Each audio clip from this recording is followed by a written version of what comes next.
করতে হবে। কিভাবে নির্মূল করতে হবে? ছার পোকা কি কেবল হাত দিয়ে ঘষে ঘষে নির্মূল করা যায়? যায় না।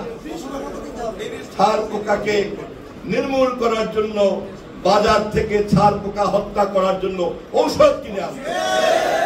সেই ঔষধের মধ্যে এমন কেমিক্যাল থাকে, যে কেমিক্যাল দিয়ে আমরা যদি ছার পোকার জন্ম এবং আবাসস্থলকে পরিষ্কার পরিচ্ছন্ন করি, তাহলে ওই কেমিক্যাল ছার পোকা দিয়ে নির্মূল করে দেয়া যায়।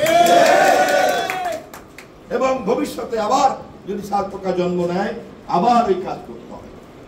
তাহলে ছার পোকা জন্ম হয়, এটা যেমন আমাদের ইচ্ছার বাইরে, কিছুই করার নাই। আবার ছার পোকাকে নির্মূল করতে হবে প্রতি মুহূর্তে, প্রতিনিয়ত। এটাই আমাদের কাজ।